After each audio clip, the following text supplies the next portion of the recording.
Before I even start, I need to give you all a disclaimer. There will be significant gameplay spoilers throughout this video. If you've never played Rainworld, which you should, stop watching now. The game's best experienced blind. You've been warned.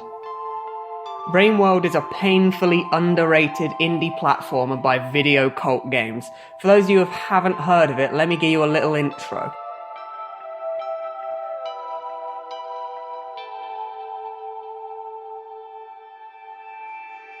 It's essentially a 2D survival game where you play as a cute little slug cat. The game is based on cycles, and every cycle can be anywhere between 6.5 minutes long and 13 minutes long.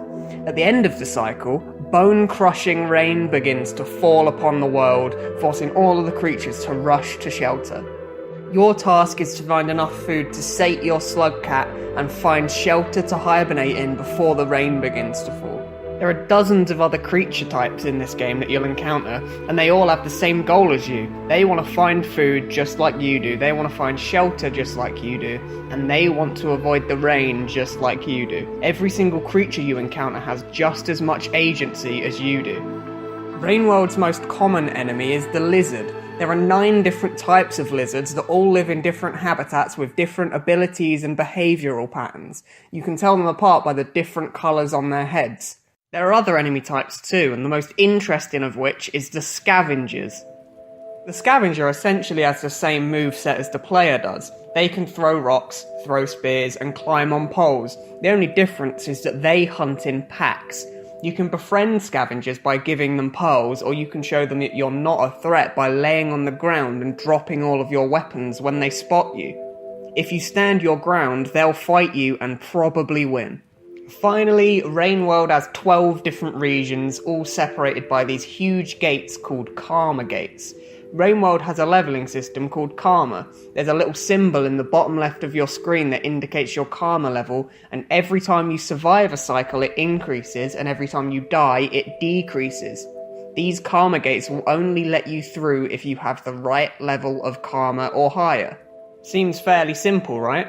So what's the catch?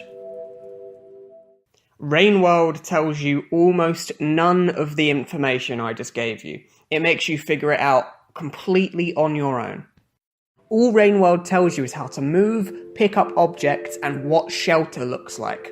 After that, it drops you into a perilous wasteland to fend for yourself. Rainworld doesn't tell you the differences between the different types of lizards. It doesn't tell you about the way scavengers behave. It doesn't tell you anything about the karma system. It doesn't even tell you all of the abilities that your character has. To most people this might seem like a terrible decision, but Rainworld has created such an incredibly unique atmosphere by doing this. The game tries to replicate the predator and prey dynamic that some creature might experience in nature. You're merely a creature that exists in a world and wants to survive. Creatures out in the real world don't get tutorials either. There is even a storyline in Rainworld, but the player isn't really a part of it. It just sort of exists in the world, and the player can stumble across it, finding small little nuggets of information about the long-dead world that existed before you did.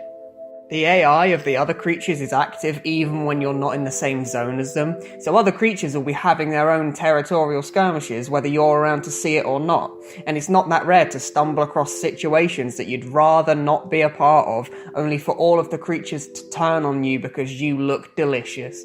Rainworld is definitely an acquired taste. Not everyone's going to enjoy this style of gameplay. The controls can be sluggish at times, but are definitely learnable.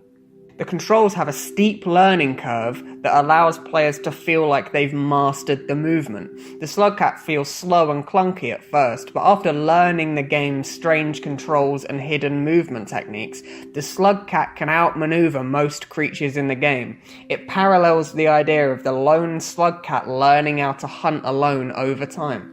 Rainworld's core design strategy is so unique, but it's a risky move. Rainworld achieves its goal perfectly, and even then it alienates a portion of its audience because of how punishing the learning curve can be. A developer trying and failing to run with the same idea would result in a game that was completely dead on arrival. Rainworld's definitely an acquired taste, but I strongly recommend anyone looking for an interesting challenge to give it a try. Thanks for watching.